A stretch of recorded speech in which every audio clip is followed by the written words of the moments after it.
Buenos días.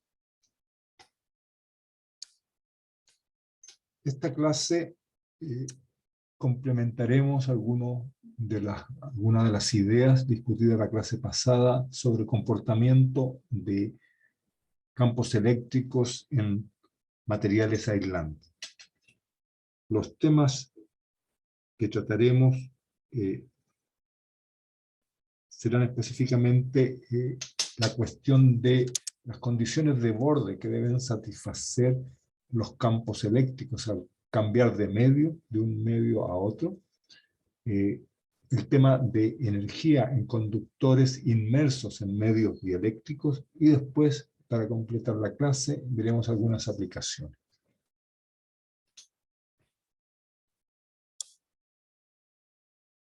El primer tema que quería discutir era el tema, técnicamente se llama el tema de condiciones de borde en electrostática. Y trata de lo siguiente. El campo eléctrico está descrito, por lo menos en electrostática, por un conjunto de ecuaciones que llamamos ecuaciones de Maxwell, y están descritas acá abajo, como se indica, a través de la divergencia de un vector que llamamos el vector de desplazamiento, que es igual a la densidad de carga libre que existe en el medio, y la característica conservativa del campo electrostático, que se expresa a través del rotor del campo eléctrico nulo. Además, por supuesto, hay que establecer una relación entre el vector de desplazamiento y el vector campo eléctrico, dependiendo del comportamiento que tiene el medio frente a la presencia de ese campo. Para un medio lineal, hemos establecido que la relación entre el vector de desplazamiento y el campo eléctrico se puede hacer a través en general, una función de posición, puede ser una constante épsilon, y constituye esta relación lo que llamamos la ecuación constitutiva del medio. Ahora, el comportamiento de los campos eléctricos y el vector de desplazamiento cambia cuando los campos enfrentan la superficie de separación entre dos medios diferentes. ¿Ya? La experiencia muestra que los campos cambian de dirección al cambiar de medio. Es el ejemplo típico, por ejemplo, el efecto de la luz al chocar con un cristal. ¿Ya? Cambia la dirección e incluso se dispersa la luz dependiendo del tipo de frecuencia, de las componentes de frecuencia que ella tiene. Por lo tanto, necesitamos poder incorporar este comportamiento de los campos cuando el sistema físico cambia de medio. En la superficie de separación, y lo que estamos pensando es algo del siguiente tipo, estamos pensando en un sistema donde hay un medio 1 y un medio 2, un medio 2 y uno de estos medios, y lo que queremos es saber qué pasa con el campo eléctrico y el vector de desplazamiento al cambiar de medio. ¿Sigue en línea recta o cuánto se desvía?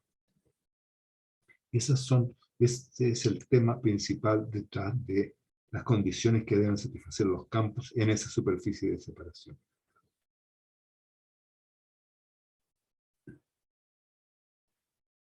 Encontrar las condiciones de borde significa estudiar esas ecuaciones de Maxwell justamente en esta superficie de separación, y acá en esta figura se muestra con mayor claridad lo que estoy comentando.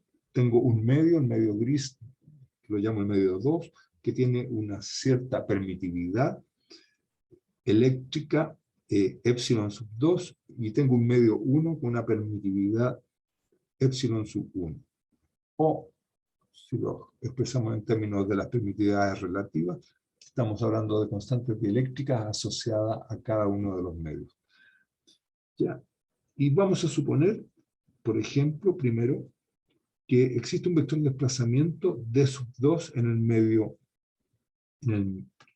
medio 2 y un vector en otra dirección en general en el medio 1, el vector D sub 1.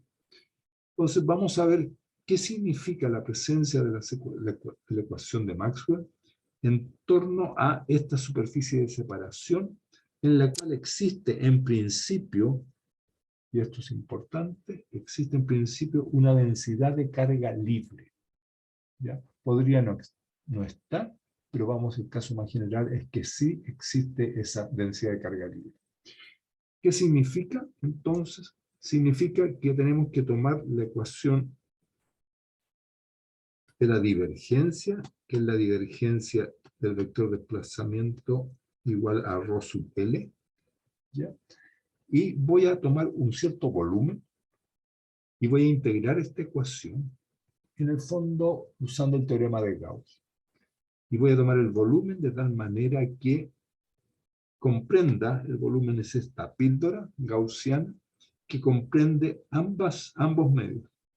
¿Ya? Es un pequeño cilindro de una altura, de una sección delta A y de una altura que finalmente es, en el caso límite la hacemos tender a 0 para que refleje el comportamiento justo en la superficie de separación. Entonces voy a tomar la ecuación de la divergencia, tomo este elemento de volumen e integro esta ecuación en ese elemento de volumen. Aplicada a la divergencia la puedo transformar vía el teorema de Gauss a una integral sobre la superficie que encierra el volumen del vector de desplazamiento integrado sobre esa superficie, y eso va a ser igual a la carga total encerrada en el volumen. La carga total encerrada en el volumen va a ser la carga que existe solo aquí en la superficie, esta zona que he marcado, ¿ya? Que corresponde a la densidad de carga libre por el elemento de superficie delta A. A la izquierda, esta integral es fácilmente, se puede hacer fácilmente, ya que no hay contribución a la integral sobre el manto del cilindro y solo existen las tapas. Por lo tanto, ya si veo la contribución que hay en la tapa inferior y en la tapa superior, eso lo puedo escribir como la diferencia de los vectores de desplazamiento en el medio 1, en el medio 2, proyectados sobre la normal a la superficie, n, por el elemento de superficie es igual a la carga total encerrada. ¿Ya? Como esto es válido para cualquier elemento, cualquier sección del cilindro, justo entonces el límite que el campo cambia de medio, del medio 2 al medio 1, se obtiene que las componentes normales del vector de desplazamiento, la diferencia de las componentes normales del vector de desplazamiento sufren una discontinuidad, y esa discontinuidad está medida por la densidad de carga libre que existe en esa superficie. En otras palabras, si tienen un vector de desplazamiento D sub 2 y uno D sub 1, la componente según la normal, ¿ya?, del vector D sub 1 comparada a la componente a lo largo de la normal, que es este elemento que estoy marcando acá, a lo largo del vector D sub 2, sufre una discontinuidad en general que es proporcional a la densidad de carga libre que hay en la superficie. Ya, por supuesto, la discontinuidad desaparece si no hay carga libre en la superficie de separación. ¿Ya? Y en ese caso, la conclusión es, si no hay cargas libres en la superficie de separación, las componentes normales del vector de desplazamiento deben conservarse al cambiar un campo de medio, de un medio 1 a un medio 2 o viceversa. Esa es una condición que a todo evento debe satisfacerse cuando uno estudia un medio donde hay más estudio un problema donde hay más de un medio presente. La otra condición significa, se encuentra estudiando la ecuación, digamos, el rotor del campo eléctrico. En la otra ecuación de Maxwell en la electrostática. ¿Ya? Y estudiar esa ecuación significa, de nuevo, tomar el medio, como está indicado acá. ¿Ya?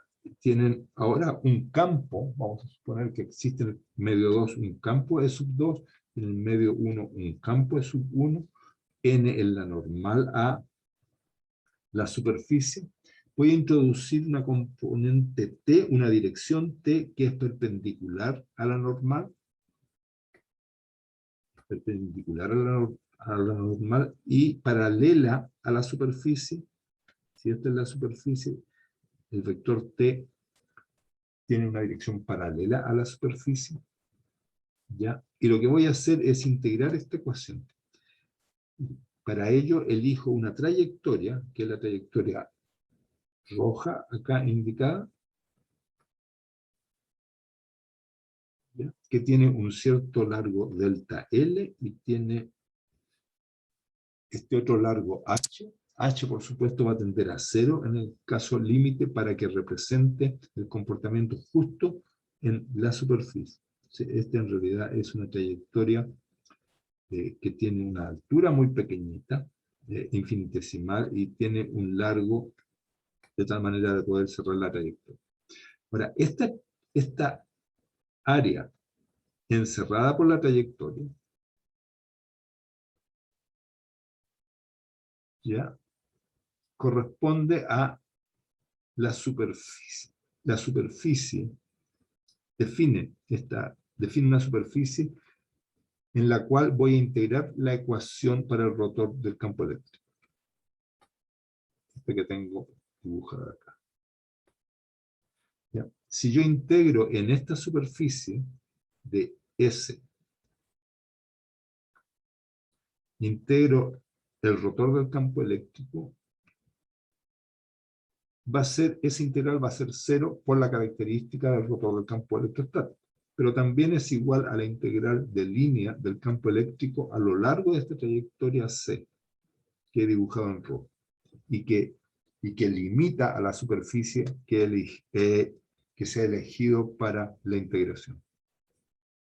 El elemento de superficie, con la dirección de circulación elegida, se puede escribir como el producto de delta L por H, ¿ya? Ese es el área de este rectángulo.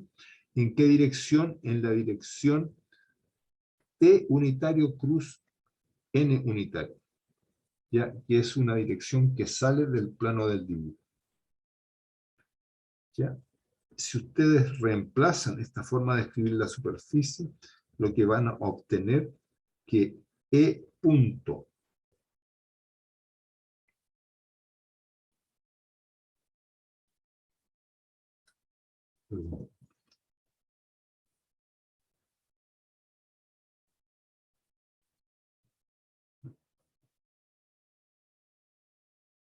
ya. Cuando uno realiza esta integral, ya observen que esta integral significa es tomar la proyección de E según este elemento de trayectoria, ¿ya? Que va a ser la componente de E sub 2 según la dirección T unitaria. En estas direcciones no hay contribución, ya que esa altura H va a tender a 0 eventualmente, y la otra contribución viene en este sentido, que es el sentido opuesto. Por lo tanto, esta integral la puedo escribir como la diferencia del campo eléctrico en medio 2 menos el campo eléctrico en el medio 1, proyectado en la dirección T o en la dirección paralela a la superficie de separación entre los medios. Que es una manera de decir lo siguiente, que las componentes tangenciales del campo eléctrico a ambos lados de la superficie de separación son iguales. Y esa es el resultado central, la existencia de esta ley de Maxwell, o la existencia de un campo conservativo que satisface que su rotor es nulo, significa que en una superficie de separación necesariamente las componentes tangenciales a ambos lados de la superficie de separación deben mantenerse. ¿Qué significa? Si este es el vector E sub 2, la componente tangencial es la componente de este vector según esta dirección. Y esa componente del vector a lo largo de esa dirección tiene que ser igual a la componente del vector en el otro medio según la misma dirección. O sea, se descompone el vector en su componente normal y tangencial. Y son las componentes tangenciales las que se conservan. De esta relación, de la forma que yo puedo escribir el elemento de superficie, puedo despejar o escribir T como el producto, en realidad como el producto cruz de la dirección N cruz la dirección del elemento de superficie, ¿ya? Lo cual equivale a que esta relación equivalentemente se puede expresar como la diferencia entre los campos en los distintos medios cruz la normal a la superficie de separación es igual a 0. Estas dos relaciones son absolutamente equivalentes, expresan el mismo hecho físico, que las componentes tangenciales del campo eléctrico se mantienen. La conclusión entonces es que hay que garantizar cada vez que uno resuelve un problema que las condiciones que acá hemos derivado se tienen que cumplir. Por ejemplo, ejemplo interesante que uno observa, pero ahora ya empieza a reconocer de dónde nace el fenómeno, es el ejemplo de refracción del campo eléctrico. Esto corresponde al fenómeno de cambio de dirección del campo eléctrico o de las líneas de fuerzas al pasar de un medio a otro. ¿Ya? Ese es el fenómeno de refracción. Los campos, si viene un campo eléctrico y apunta en esta dirección en un medio, al pasar de medio no va a seguir en línea recta. Al pasar de medio va a cambiar de dirección,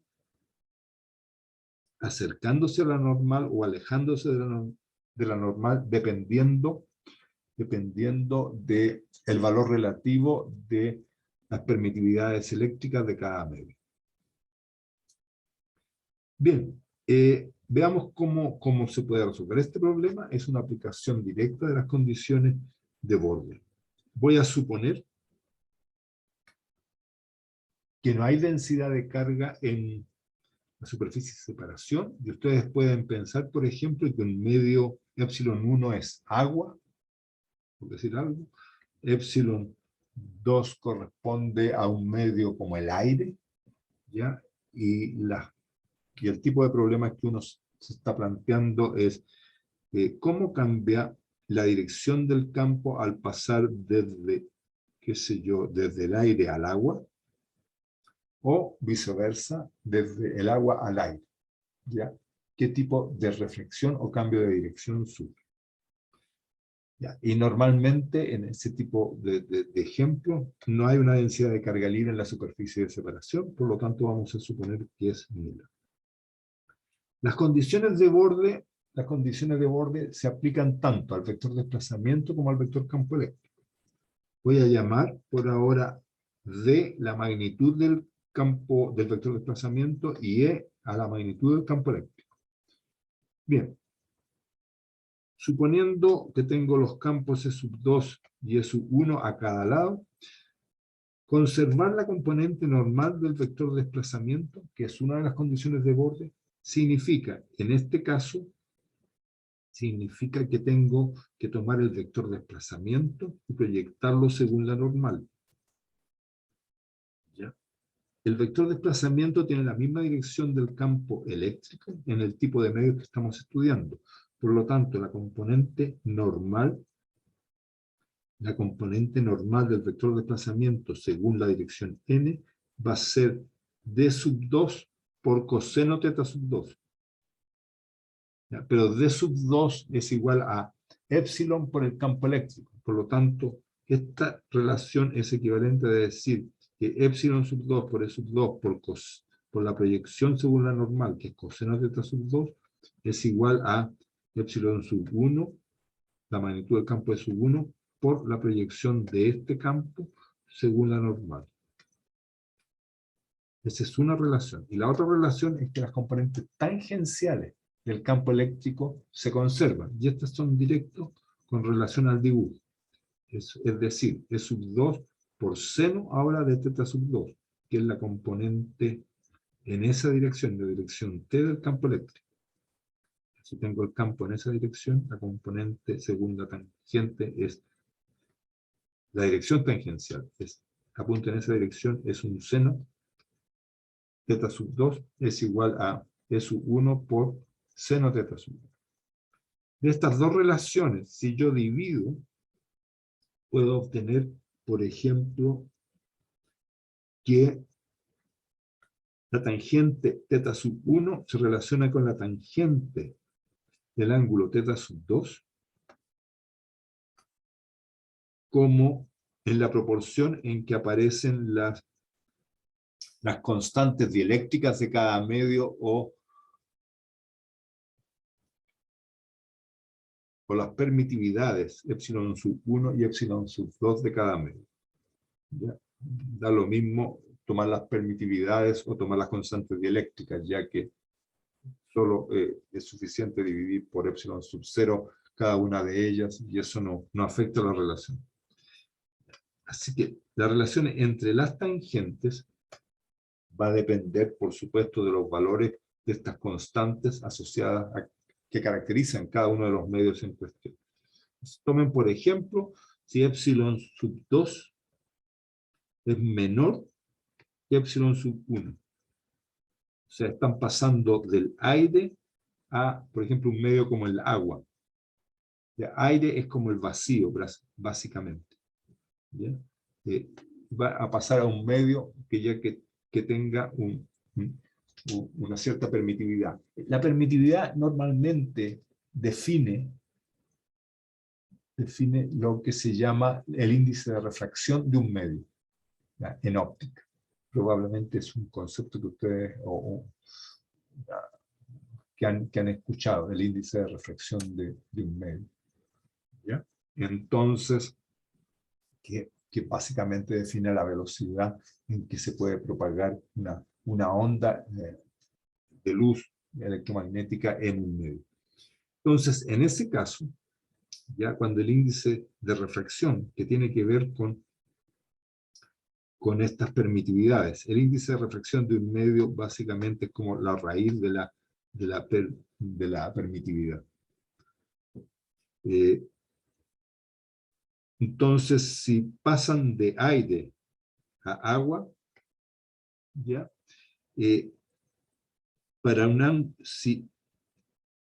Si el campo sale con un ángulo teta sub 1, significa que, a ver,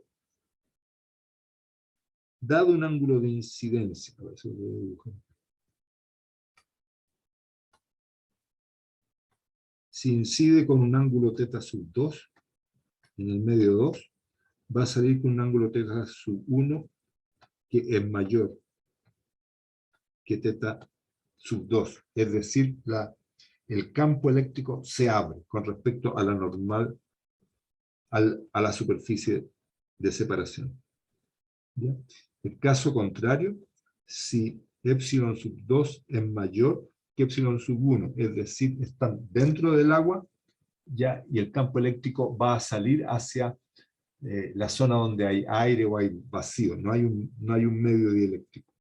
En ese caso, para un ángulo θ sub 2 de incidencia, el ángulo θ sub 1 se acerca en menor que θ sub 2, es decir, el haz de luz se acerca. Voy a mostrar aquí. En el segundo caso, eso lo voy a dibujar con más cuidado.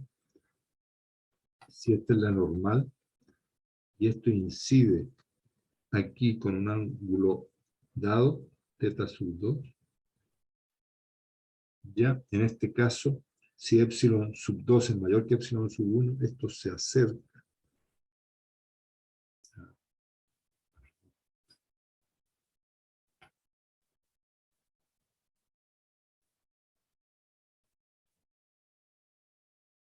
¿Ya? O sea, este ángulo es menor que el θ sub 2 con que incide el campo.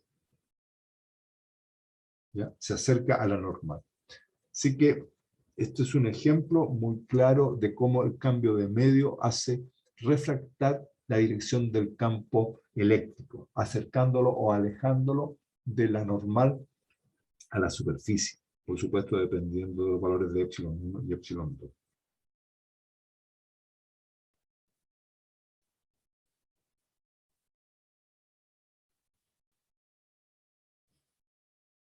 Otro ejemplo directo de este tipo de aplicaciones es el siguiente. Es un conductor cargado. Imaginen que esto azul corresponde a un conductor. ¿Ya? Un pedazo de cobre, por ejemplo. O de algún otro elemento, algún metal, que tiene una densidad de carga sigma sub L en la superficie. ¿De acuerdo? Entonces está cargado. Pero ahora este conductor está en presencia, está inmerso en un medio. No en el vacío, como en los casos que estudiamos en clases pasadas, sino que ahora está inmerso en un medio. En este medio que tiene una permitividad epsilon, o una constante dieléctrica conocida. ¿Ya?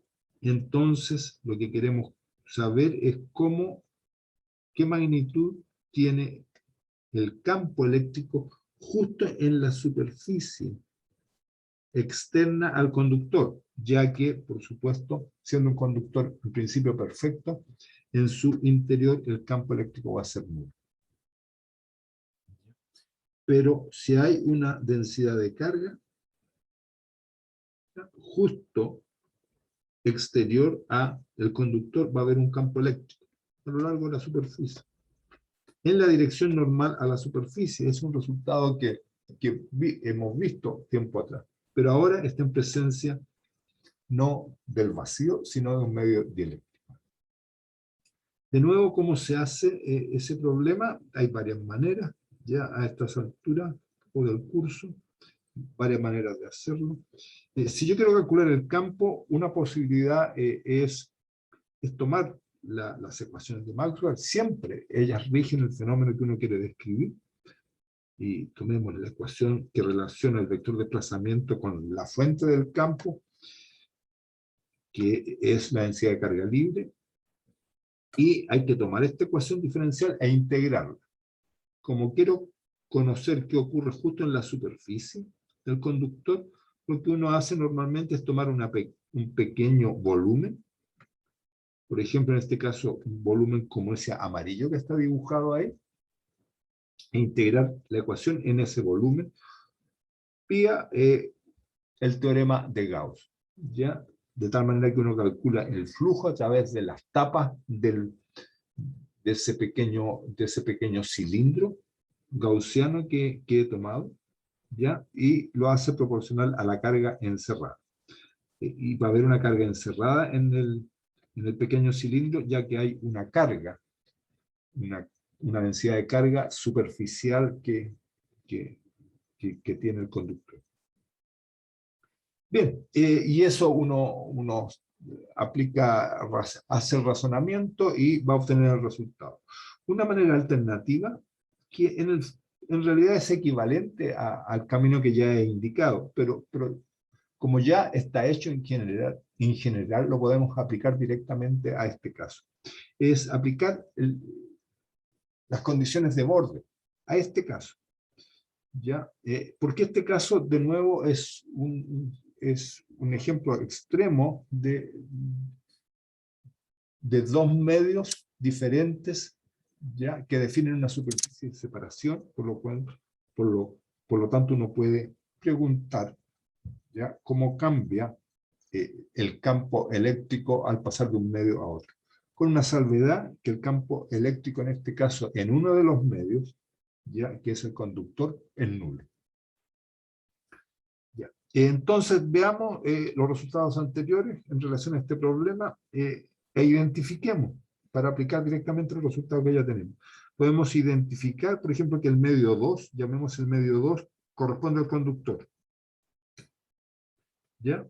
Y si corresponde al conductor, significa que el campo en el medio 2, que es campo interior al conductor, es 0, porque es un conductor ideal. Y el campo E1 va a ser el campo en el medio dieléctrico, o sea, externo al conductor. ¿Ya? Y lo voy a llamar E, pero corresponde al campo en el medio dieléctrico.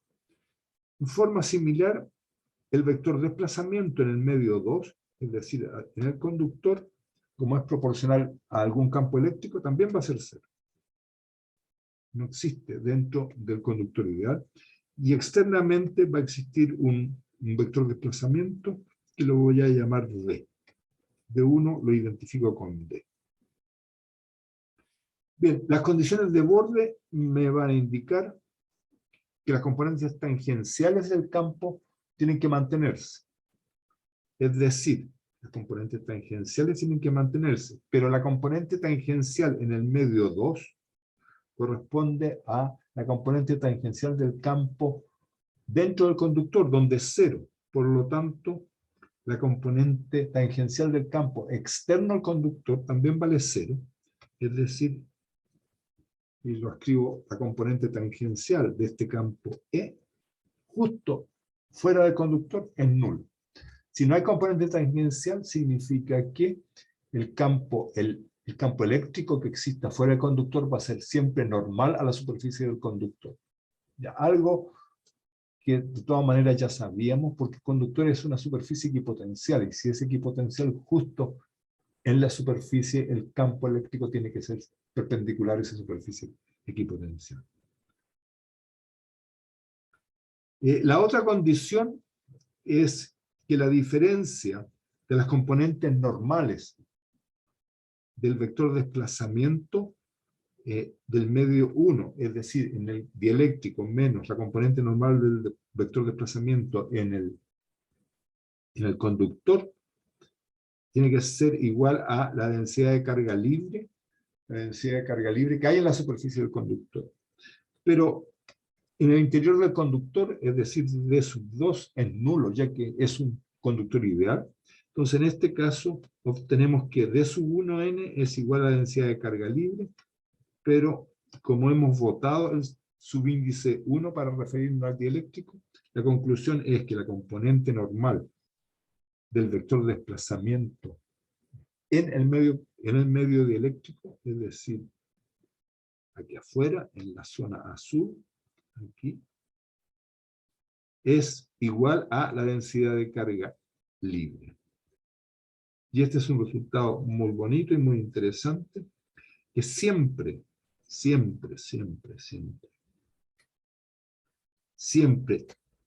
en los puntos externos a la superficie de un conductor cargado, ¿ya? Va a existir un vector de desplazamiento, ¿ya? Cuya magnitud es la densidad de carga libre que hay en la superficie del conductor, y apunta en la dirección normal a la superficie de ese conductor. ¿Ya? Y este resultado es absolutamente general. O sea, dado un conductor con una densidad de carga sigma sub L, siempre va a haber aquí afuera un vector de desplazamiento que es sigma en la dirección normal. ¿Ya? Ahora, si es vacío, aquí va a haber una permitividad del vacío, que es epsilon sub 0. Si hay un medio dieléctrico, va a haber una permitividad epsilon, que es la permitividad del material dieléctrico. Por lo tanto, si el medio tiene un comportamiento lineal, se responde directamente al campo que se aplica, el campo y se polariza, digamos, proporcional al campo que estoy aplicando al medio, siempre tengo una relación lineal entre el vector de desplazamiento y lineal, es decir, proporcional entre el vector de desplazamiento y el campo eléctrico. Por lo tanto, E termina siendo sencillamente sigma, la densidad de carga libre partido por epsilon. Ustedes recuerdan, tiempo atrás estudiábamos conductores en presencia del vacío, y en ese caso el resultado para el campo eléctrico era sigma, la densidad de carga libre que había distribuida sobre la superficie del conductor, dividido por la permitividad epsilon sub 0 del vacío. Ahora el mismo resultado, pero la permitividad corresponde a la permitividad del medio dieléctrico. Y estos dos resultados son resultados muy interesantes y son importantes. A uno le cuenta inmediatamente cómo se comporta y la magnitud del campo eléctrico justo en la zona externa al conductor. En esta zona. Así que, y lo hemos derivado a partir de las relaciones, las condiciones de borde que hemos estudiado. Bien, eso es una condición que siempre hay que estar alerta que se satisfaga. Hay muchos problemas que uno no tiene necesidad de estar verificando que las condiciones de borde se satisfagan. Porque hay, digamos, que la teoría está construida de tal manera que siempre es consistente. Si la teoría se desarrolla correctamente, las condiciones de borde están satisfechas automáticamente. Pero también existe la posibilidad de hacer uso de esas condiciones de borde para sacar información adicional. Les voy a poner algunos ejemplos más adelante en la clase, cuando veamos aplicación. Así que siempre tenerlas presentes. Las componentes normales del vector de desplazamiento en una superficie. Si hay una superficie de separación, tengo que verificar las componentes normales del vector de desplazamiento se conservan o tienen un salto, una discontinuidad que es igual a la densidad de carga libre que hay en la superficie. Y las componentes tangenciales, ¿ya?, paralelas a la superficie de separación, se conservan a ambos lados de la superficie. Bien. Otro tema para cerrar un poquito la discusión de los medios dieléctricos, es una pregunta que es natural hacerse, visto un poco de lo que sabemos de las características que tiene un sistema de conductores cuando se carga a una carga dada y un potencial dado. Un sistema, ¿cierto? Si yo tengo un sistema de conductores, N de esos conductores, y eso ya lo hemos visto en clases pasadas, y yo cargo cada uno de los conductores con carga Q sub 1, de la carga Q sub 1 a la Q sub 2, a la Q sub N, el conductor N, y potenciales de valores V sub 1, V sub 2, V sub N. ¿Ya? La gracia, el proceso de cargar cada uno de esos conductores con una cantidad de carga dada y a un potencial eléctrico dado, la gran característica de ese sistema es que es capaz de almacenar energía en forma de energía electrostática.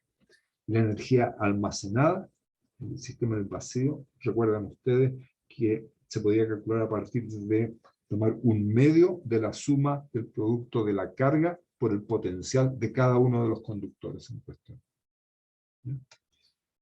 Y esa relación alternativamente se podía escribir de la siguiente manera. Se podía escribir, o lo habíamos escrito, como una integral de un medio epsilon sub 0 por la magnitud del campo eléctrico al cuadrado, integrado sobre todo el espacio. Ahora, esa relación la puedo escribir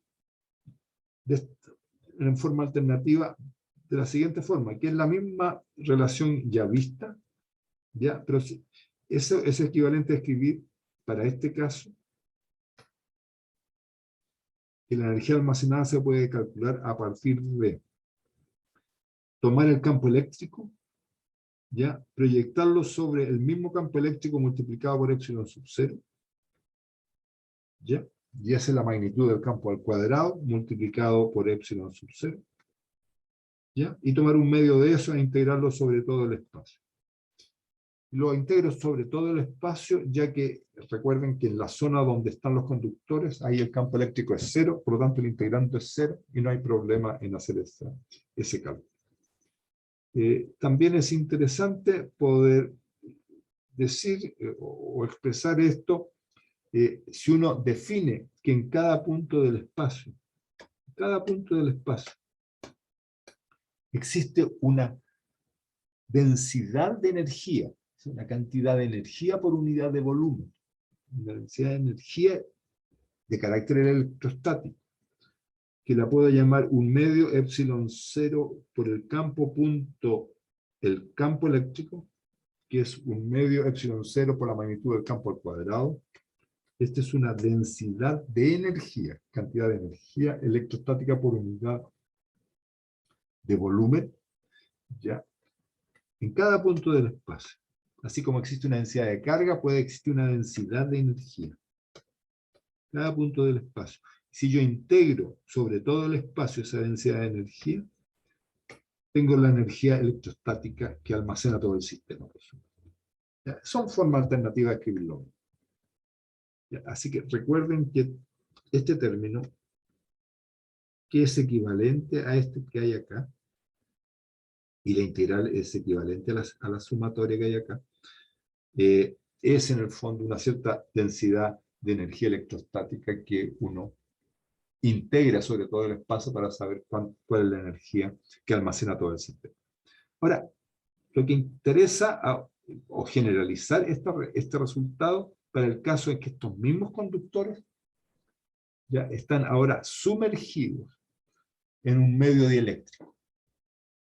Es decir, ¿cuál es la energía electrostática que almacena el sistema de conductores cuando esos conductores están metidos en un medio aislante o dieléctrico? ¿Ya?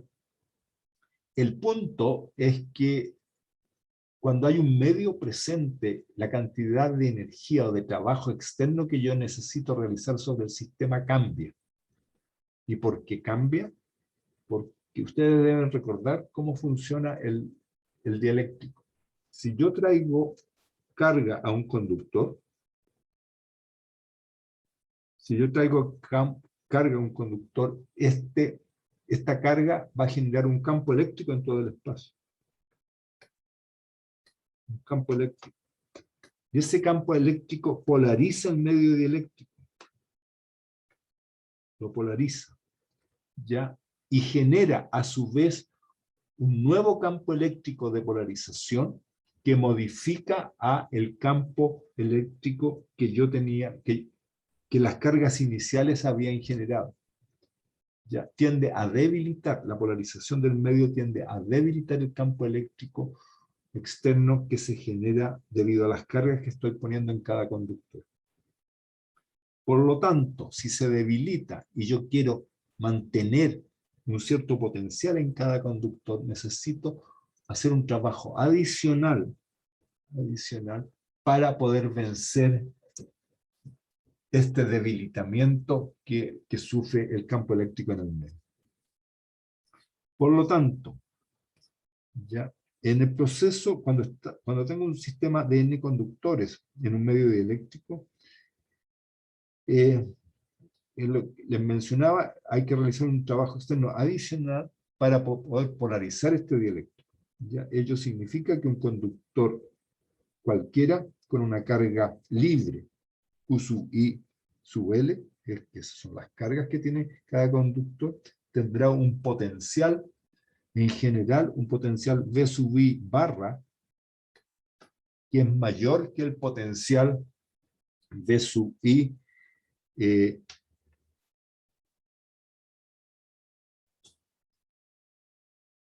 que adquiere el conductor cuando no hay un medio dieléctrico presente.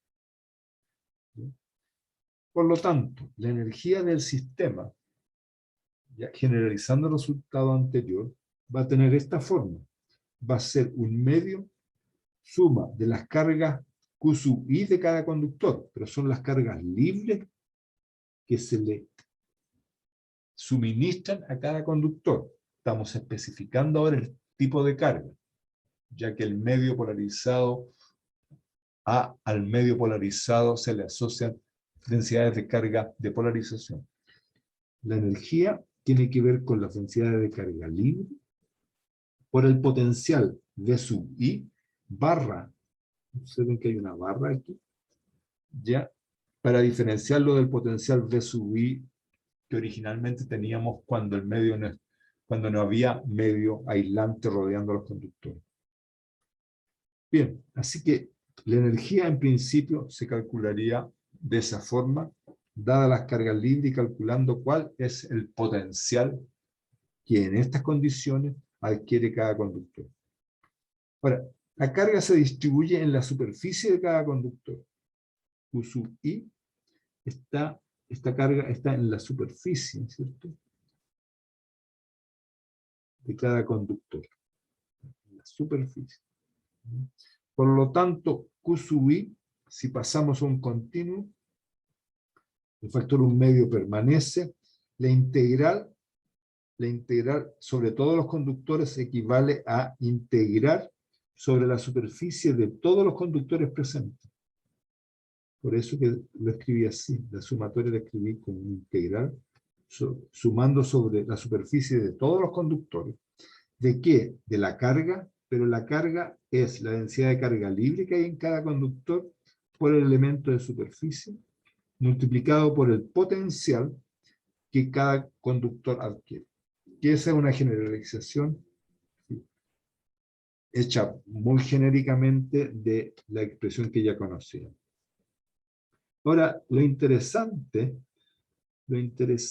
es que, y esto nos sirve el resultado que sacamos recientemente, es que la densidad de carga libre en la superficie de un conductor se relaciona con el vector de desplazamiento que existe justo fuera del conductor.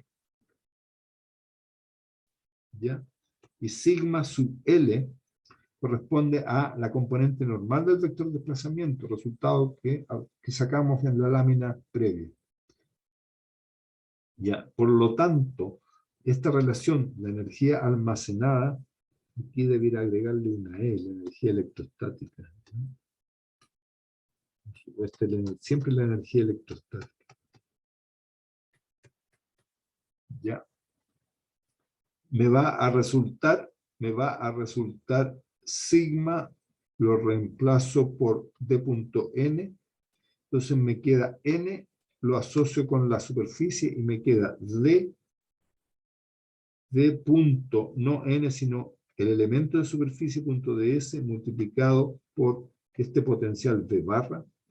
Hay un signo menos, pero observen que la integral ahora la estoy haciendo sobre la suma de todas las superficies que limitan no a los conductores, sino al dieléctrico. Y observen lo que está pasando. Si yo tengo un conductor de ese tipo, esto tiene una superficie n que define la superficie de ese conductor hacia afuera. Pero en el mismo proceso, déjenme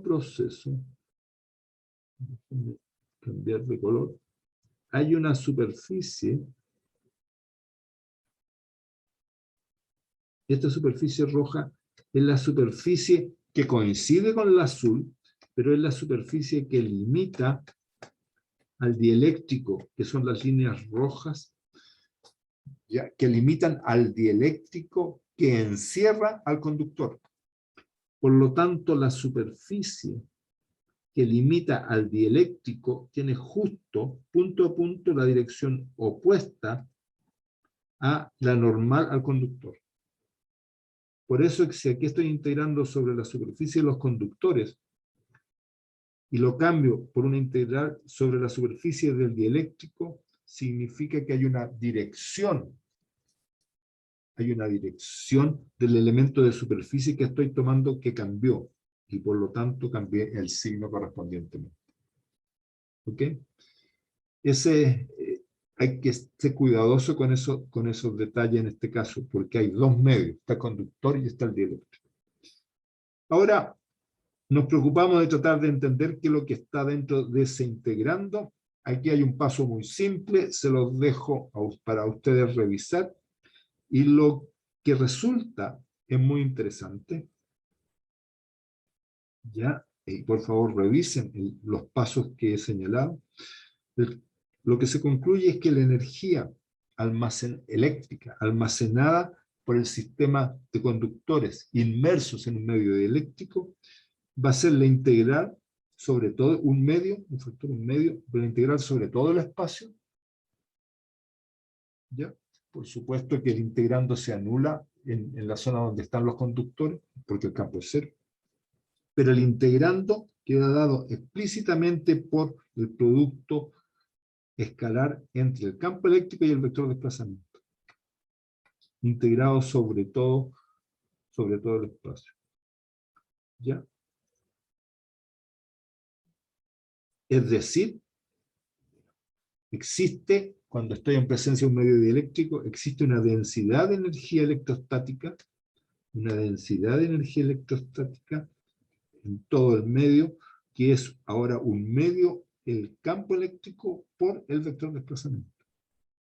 Y la energía, y por supuesto la energía total almacenada en el medio, va a ser la integral de esa densidad de energía electrostática disponible. Por supuesto que la diferencia con el caso sin dieléctrico es muy simple, porque cuando el medio, cuando el vector de desplazamiento es proporcional a el campo eléctrico, ¿ya? Puedo escribir la densidad de energía electrostática como un medio épsilon por la magnitud del campo eléctrico. ¿Ya? Y si estoy en presencia del vacío, el épsilon se cambia por épsilon sub 0, que era el resultado que habíamos obtenido inicialmente. ¿Ya? En otras palabras, la energía electrostática, o resumiendo más bien, la energía electrostática que almacena un sistema de n conductores inmerso en un medio dieléctrico de permitividad épsilon, se calcula como un medio, se calcula como la integral de la densidad de energía electrostática disponible, y esa densidad es un medio, el producto escalar del campo eléctrico por el vector de desplazamiento. Tan simple y tan económico como esa relación.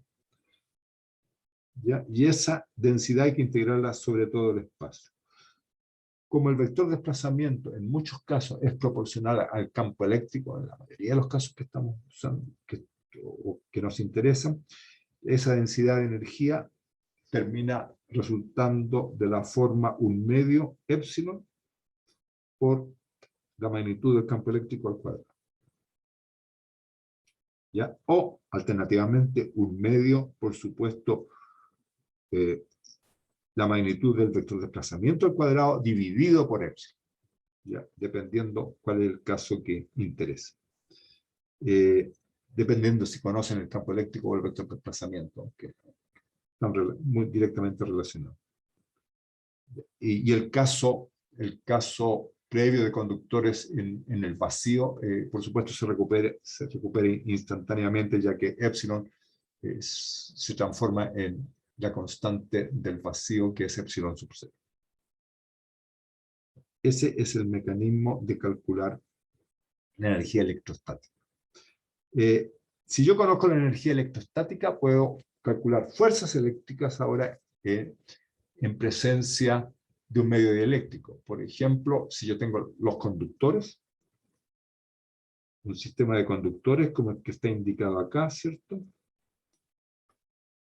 ¿Ya? Y la pregunta, supongan que, ¿cierto? Ese sistema de conductores está en equilibrio, ¿ya? Y la pregunta es, para mantenerlos en equilibrio, ya que están cargados, por estar cargados debieran tender a moverse uno relativo al otro, pero si están en equilibrio significa que hay algún mecanismo que los está conteniendo en esas posiciones relativas, ¿ya? Entonces la pregunta es, ¿cuál es la fuerza que se ejerce sobre cada uno de esos conductores? ¿Ya? ¿Y cómo calcular esa fuerza? Ya aprendimos a hacer ese tipo de cálculo. Uno ve, hace un pequeño desplazamiento de uno de los conductores, ¿ya? Dejando todos los otros fijos, y ve básicamente cuánto varía la cantidad de energía electrostática almacenada cuando uno hace un pequeño desplazamiento, y eso le permite calcular directamente la fuerza que se ejerce sobre el conductor a partir de la variación espacial de la energía almacenada. Entonces, calcular la fuerza sobre un conductor es un ejercicio que en el fondo ya hicimos, y se puede hacer de dos maneras, dependiendo de la condición eléctrica en que uno tenga el sistema. Por ejemplo, si todos los conductores están aislados y tienen una carga dada, o sea, es un sistema a carga constante, eso significa que uno calcula la energía electrostática almacenada por ese sistema, y la fuerza sobre un conductor se calcula como menos el gradiente de la energía a carga constante.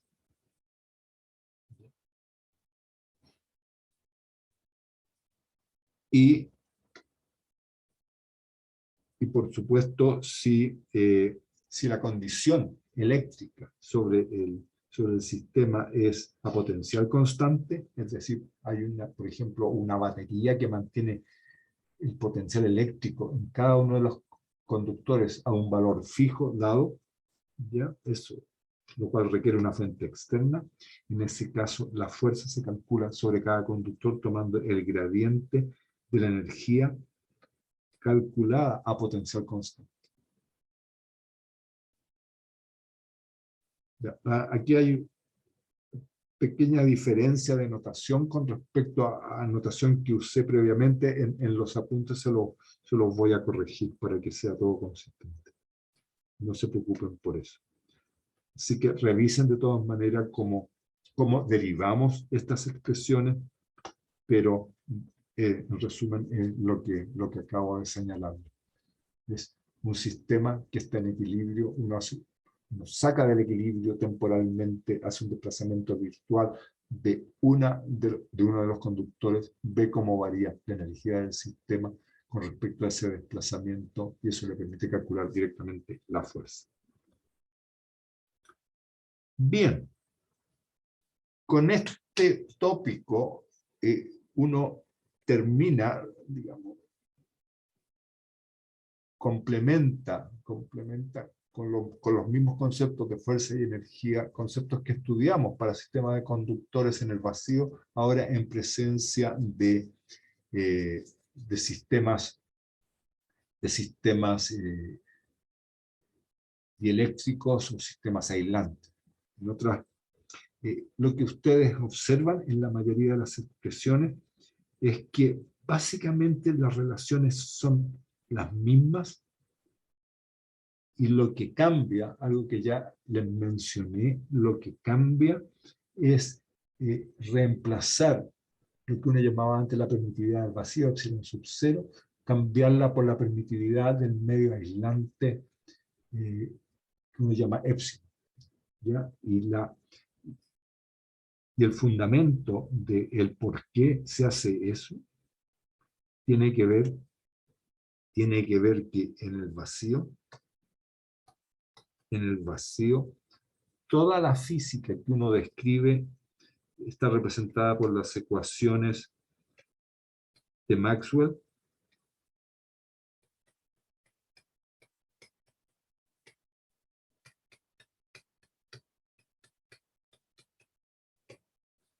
Que eran esas dos ecuaciones. El epsilon 0 lo puse acá adentro de las ecuaciones para que se parezca a lo que uno obtiene en el caso de dieléctricos. Las ecuaciones en este caso son la divergencia, la voy a escribir así, epsilon E igual rho sub L y rotor de E igual 0. Epsilon E es el vector de desplazamiento, es D. ¿Ya? Así que, ojo con eso. En realidad, este vector es D, ¿no es cierto? Pero escrito así para que se vea lo más simétrico posible. Ustedes observan este conjunto, un conjunto de dos ecuaciones distintas, y con las suposiciones que está detrás de llegar a escribir estas ecuaciones, lo que les cuenta es lo siguiente, que ustedes tienen un sistema, un problema con carga. Ya la carga está expresada normalmente a través de la presencia de conductores que están cargados, y yo quiero conocer las distribuciones de campo que se producen en el vacío o en presencia de un medio aislante. Las ecuaciones tienen exactamente la misma forma, por lo tanto los resultados van a tener la misma estructura, salvo que las constantes, esta constante es la que cambia. Ahora, si el epsilon para un medio aislante es constante, todos los resultados son idénticos y uno cambia directamente epsilon 0 por epsilon. Pero si epsilon es una función de posición, tengan cuidado que aquí no puedo sacar el epsilon fuera de este operador diferencial. Eso es lo que hay que ser cuidadoso con esto. Ya, pero si epsilon es constante, los resultados fluyen de la misma forma. Ese es el fundamento de por qué uno rehace los argumentos, discute de nuevo la misma física y todos se ve casi con lo representado por los mismos resultados. Pero tiene un fundamento, y el fundamento son las ecuaciones que gobiernan el fenómeno. Bien, lo que quiero hacer a continuación es algunas aplicaciones. Muy brevemente, las aplicaciones están desarrolladas en bastante detalle, por lo tanto los invito a que ustedes las rehagan, las repasen con cuidado, vayan viendo los detalles de los cálculos. Yo ahora me voy a limitar un poco a describirlas globalmente, que les dejo a ustedes el ejercicio de un poco de mirarlas con mayor cuidado. Entre las aplicaciones que quiero discutir voy a partir con esta que es muy simple. Observen, el problema es el siguiente, es una carga libre. Este punto rojo aquí representa una carga libre, ¿ya? Que está rodeado de un medio dieléctrico aislante, ¿ya? De una cierta permitividad o constante permitividad, en realidad epsilon, ¿ya? Pero hasta un cierto radio dado, ¿ya? Y después de nuevo viene vacío.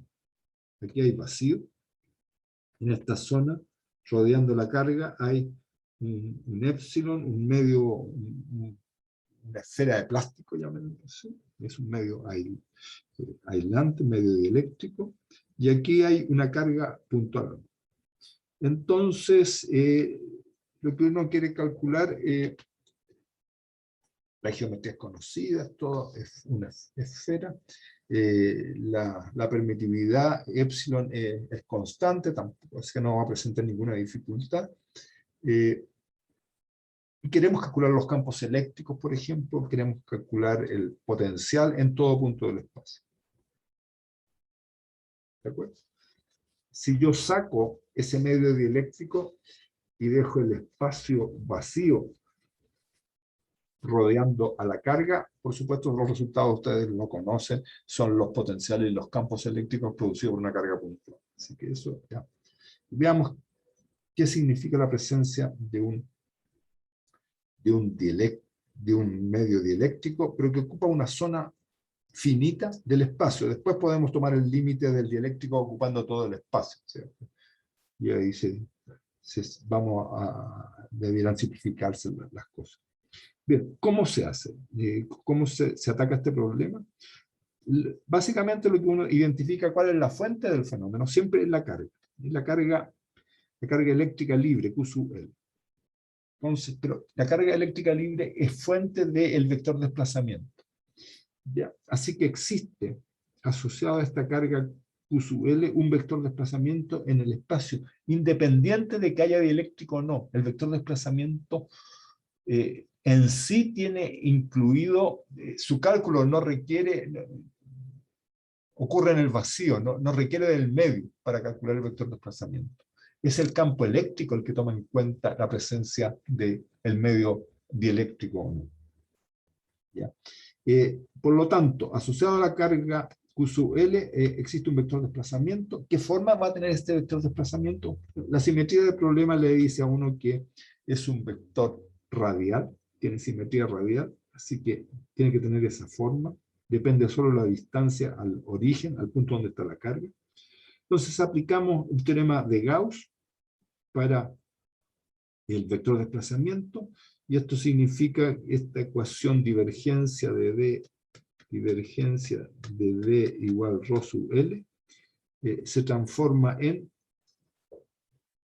por ejemplo, para cualquier valor de R, ¿ya? Es la integral del flujo del vector de desplazamiento igual a la carga encerrada, ¿ya? Va a ser a la carga Q sub L encerrada, con lo cual,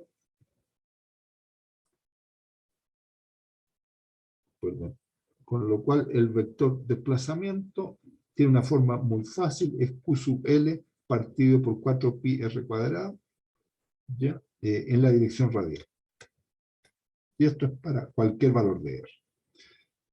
Ya, ahora sí, el medio es isótopo homogéneo, ¿ya? Y el vector de polarización es proporcional al campo eléctrico. Hemos visto que la polarización que sufre el medio es proporcional a epsilon es igual a epsilon sub 0, la susceptibilidad, que es chi, por el campo eléctrico, pero chi se puede escribir como epsilon menos epsilon sub 0, con lo cual el vector de desplazamiento se reduce a que es epsilon veces el campo eléctrico.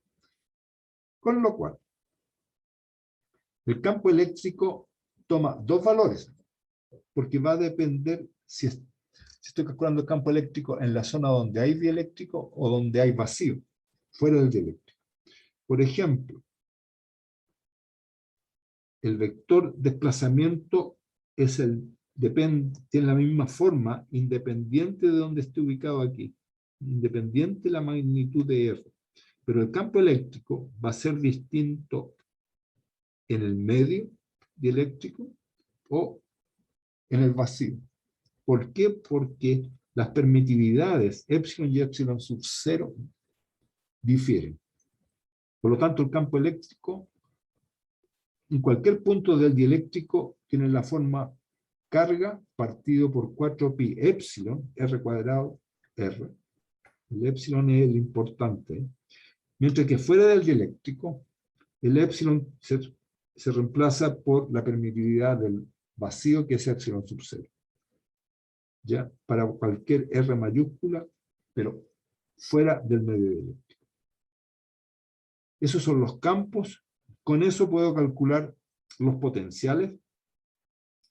Por ejemplo, si para cualquier punto R mayor que el radio del dieléctrico, ¿ya?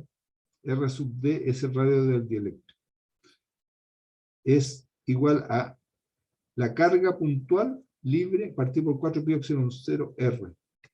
Y es el que corresponde al potencial que produce una carga puntual. Y observen lo que estoy diciendo. Lo que estoy diciendo es que el potencial eléctrico en un punto cualquiera, fuera del dieléctrico, el radio del dieléctrico es este. ¿Ya? Pero para cualquier punto fuera del dieléctrico, el potencial eléctrico en este punto ya es la carga partido por 4 pi epsilon 0, la distancia a ese punto. Es decir, el trabajo que necesito realizar para poner una carga en ese punto solo depende de la carga libre colocada en ese, al medio, y no depende de nada más. Y eso es interesante, porque para llegar a este punto, el trabajo que necesito realizar es independiente de la presencia del dieléctrico. La pregunta, ¿por qué es independiente? La respuesta es muy simple. Porque un pedazo de dieléctrico es un pedazo de material aislante, que cuando no habían campos eléctricos tenía tanta carga positiva como negativa. Es un material neutro, eléctricamente neutro.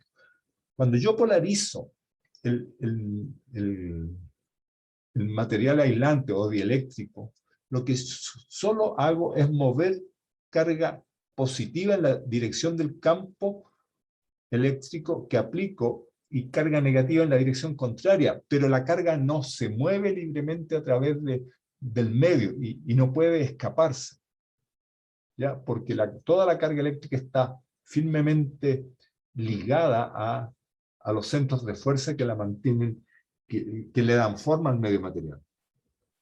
Por lo tanto, la carga neta de polarización de un medio finito, un medio dieléctrico finito, tiene que ser cero, ¿ya? Puede aparecer carga en la superficie, pero si aparece carga en la superficie significa que es carga que se movió, y si tiene un signo, tiene que haber carga negativa que la compense en otra zona del mismo dieléctrico. Pero desde el punto de vista externo, la carga neta de polarización de ese medio dieléctrico es nula, sigue siendo nula, no importa que se haya polarizado. Por lo tanto, el efecto eléctrico para puntos externos no existe, no existe el efecto eléctrico. Y por eso el potencial corresponde al potencial de una carga puntual ubicada en el origen. Eso era fácil. Es fácil, es directo, pero conceptualmente es súper interesante y es importante. Sin embargo, cuando yo me meto a un punto dentro del dieléctrico,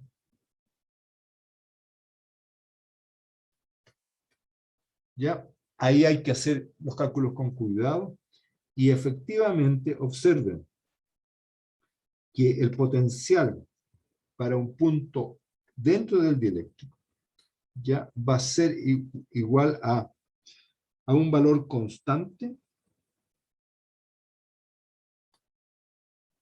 ya, más el potencial que produce la carga libre en el punto en cuestión donde estoy calculando el potencial. Es decir, cuando estoy dentro del dieléctrico, el hecho que existe un dieléctrico que está polarizado me va a afectar el potencial que hay en su interior, ¿ya?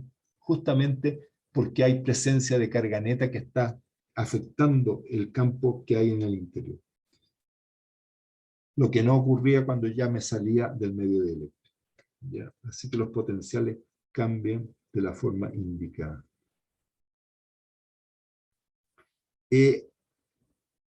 Ya. Esta es la manera un poco mecánica, muy práctica, de cómo usar las ecuaciones para resolver un problema.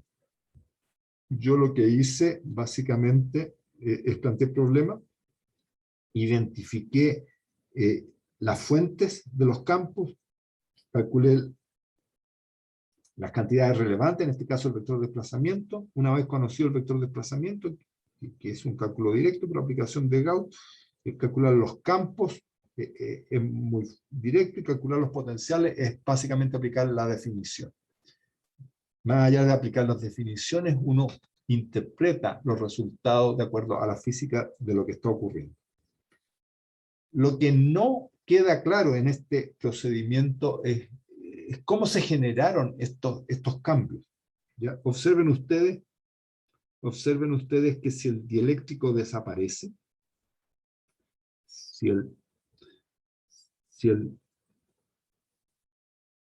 observen el potencial, por ejemplo. Por ejemplo, si el dieléctrico desaparece, epsilon es igual a epsilon 0.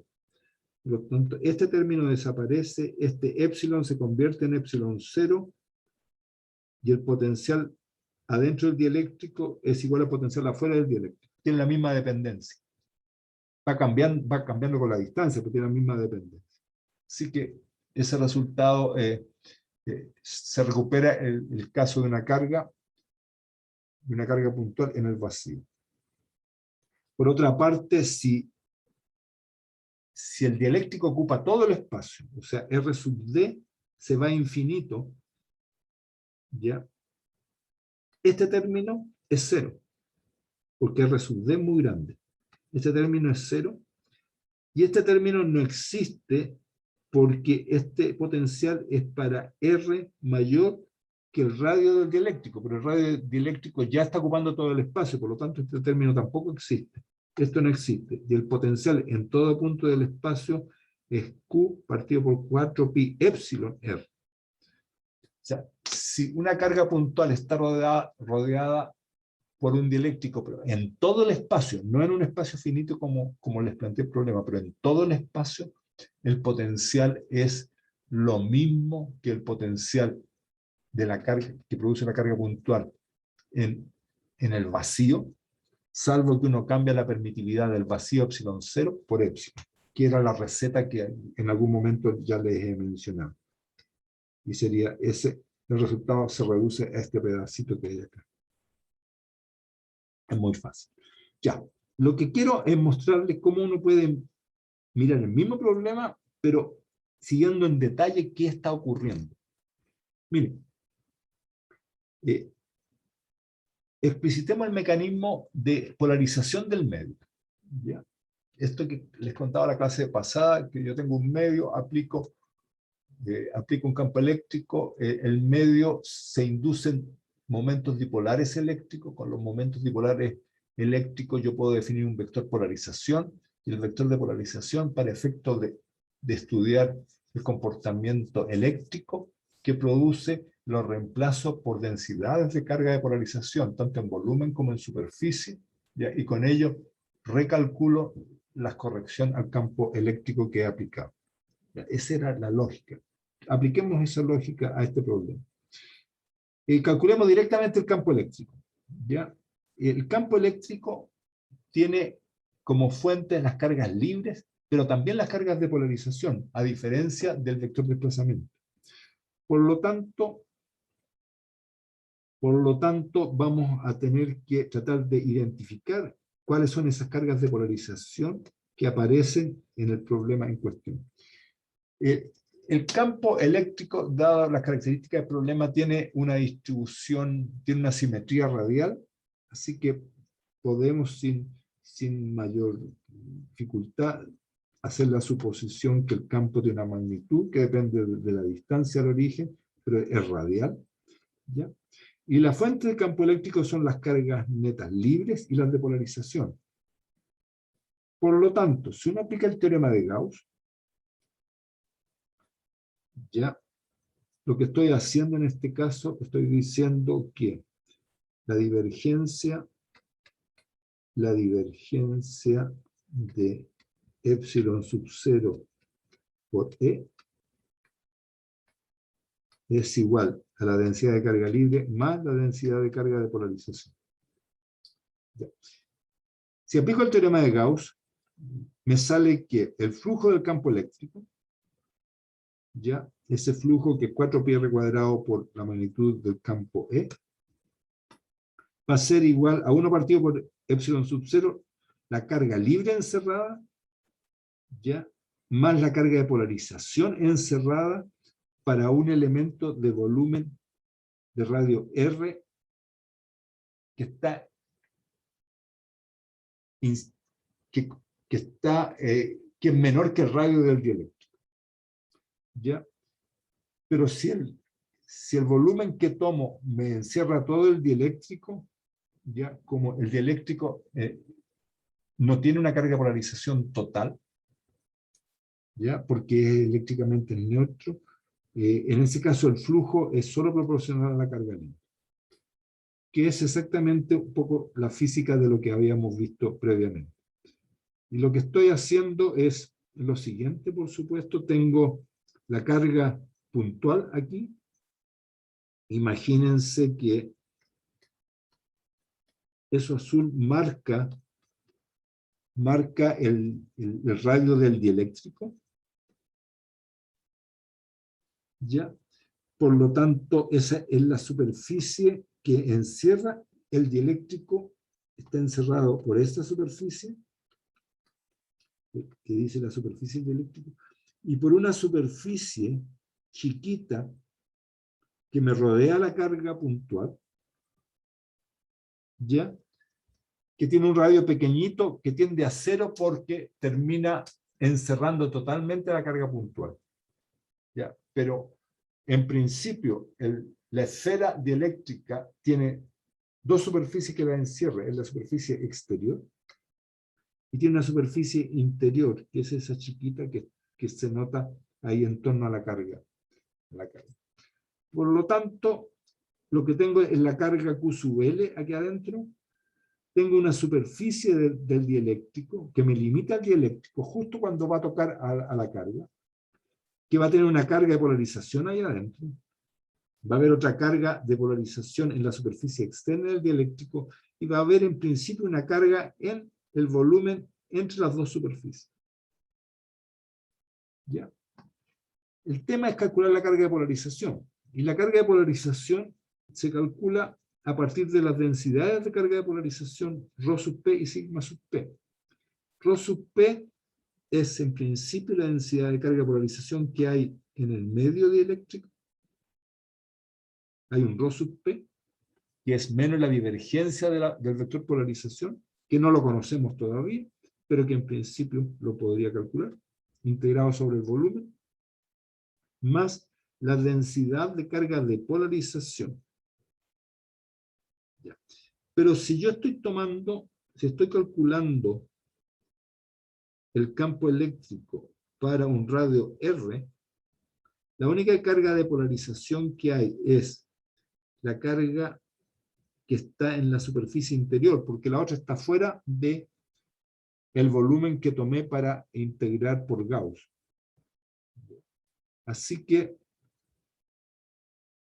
necesito calcular esa carga de polarización, ¿ya? A partir de ρ sub p y sigma sub p, reemplazando el valor de ρ sub p y de sigma sub p. Ustedes pueden convencerse que la carga de polarización es menos el valor del vector polarización a través de la superficie de S de radio R. ¿Y por qué? Porque cuando integren el vector, la densidad de carga de polarización, aquí tiene una divergencia de P. Hay una divergencia de P que integral sobre el volumen va a pasar a una integral de superficie de P.ds. Pero a través de dos superficies. Una es la superficie de radio R y la otra es la superficie que limita interiormente al dieléctrico. Por lo tanto, este límite va a cancelar esta contribución y la que sobrevive es la superficie de P sobre la superficie de radio R. Por eso que se escribe de esa forma. Pero P no lo conozco, pero lo que sí sé que P es proporcional a el campo eléctrico, ¿ya? Y P lo puedo escribir como epsilon sub 0 chi por el campo eléctrico, o equivalentemente epsilon menos epsilon 0 por el campo eléctrico. ¿Ya? Con lo cual la carga de polarización Q sub P ya la puedo escribir como, ya, la puedo escribir como Q sub P epsilon partido, a ver, es epsilon menos epsilon sub 0, el signo menos viene de acá, ¿ya? Por el campo eléctrico, pero el campo eléctrico ya lo habíamos calculado de acá, está calculado de ahí, así que se reemplaza en la otra expresión, y obtienen una relación que Q sub P es este factor, por Q sub L más Q sub P, de donde uno despeja Q sub P y obtiene que la carga de polarización, o sea, la carga que simula en esta superficie el efecto del medio polarizado hasta un radio R, es una fracción de la carga libre que ustedes tienen encerrada en el medio. Por lo tanto, Q sub L más Q sub P, que es la carga total encerrada para calcular el campo en ese punto, es epsilon 0 partido por epsilon veces Q sub L, que es menor que la carga libre. Lo que está mostrando que la carga total que necesito usar para calcular el campo en ese punto, que es Q sub L más Q sub P, es una carga que es menor que la carga original libre que usaría si estuviera en el vacío. ¿En qué factor? En el factor justo epsilon. Que es una manifestación de que la carga neta equivalente para calcular el campo es menor, por lo tanto el campo eléctrico que calculo va a ser menor que el campo que originalmente tenía cuando no había dieléctrico. Ese es el razonamiento. Yo sé que es un poquito elaborado en este caso, pero la mejor manera de entenderlo es tomar el lápiz y repasar estos pasos punto a punto. ¿Ok? Y el resto, una vez que ya hace este análisis, el resto fluye exactamente como resolví la primera parte. Otro problema muy simple es el caso de condensador plano. Condensador plano, dos conductores, los rojos son dos placas conductoras separadas a una distancia d, tienen una sección del área de las placas es A, y en lugar de tener vacío entre medio, tiene un medio de permitividad epsilon. La pregunta, ¿cuál es la capacidad de ese condensador? ¿Ya? Y para calcularlo, o le dan una carga a las placas, o lo someten a una diferencia de potencial, y hagan en detalle el cálculo, y convénzanse que las capacidades son básicamente de la misma forma que teníamos previamente, salvo que epsilon 0 se cambió por epsilon. ¿Ya?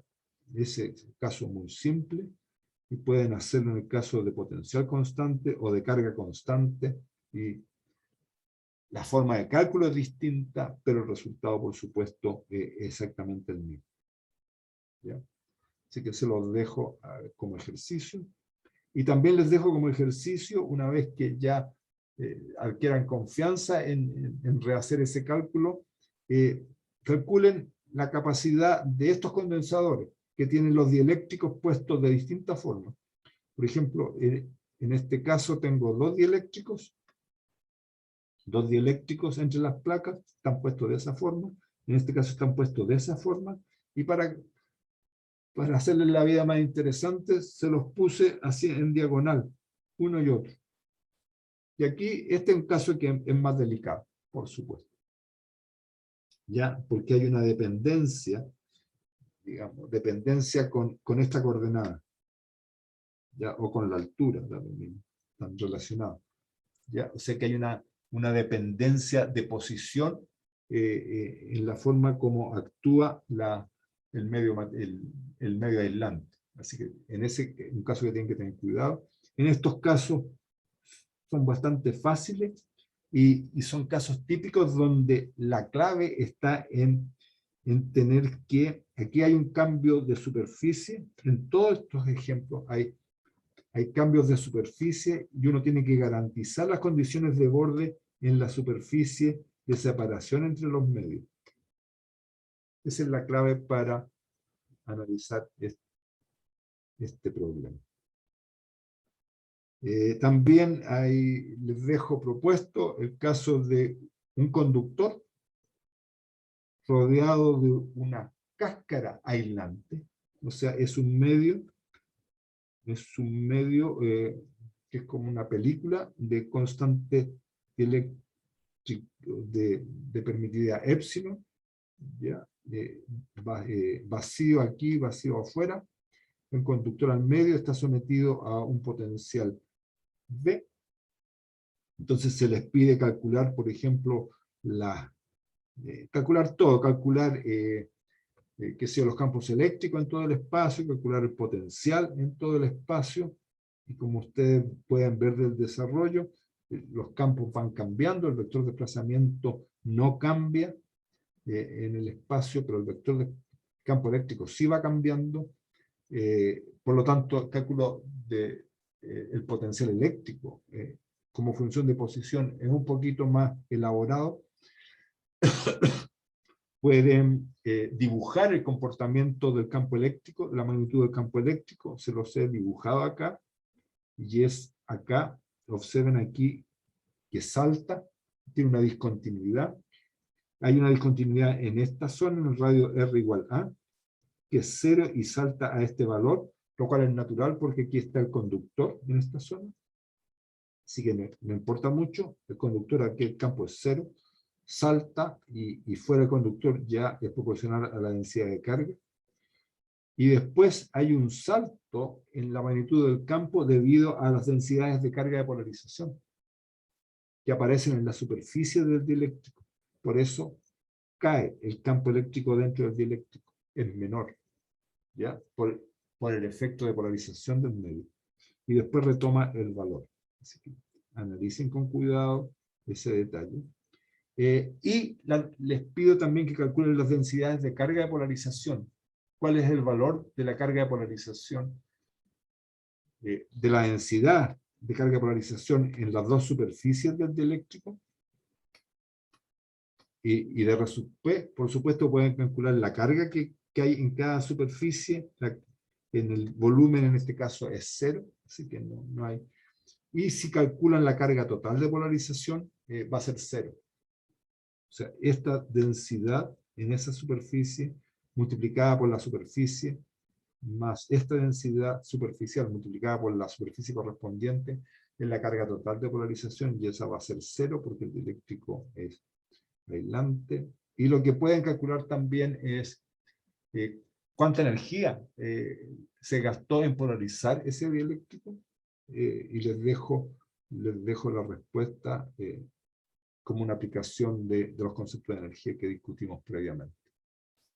Con lo cual, también cierro la clase y también cierro el capítulo sobre comportamiento de campos eléctricos en medios materiales, tanto conductores como dieléctricos. Ahora les advierto que hay un gran número de aplicaciones de medios con dieléctricos, campos eléctricos, cargas, así que les aconsejo un poco darle una mirada y tratar de practicar y resolver algunos de los problemas que están propuestos. Con esto me despido.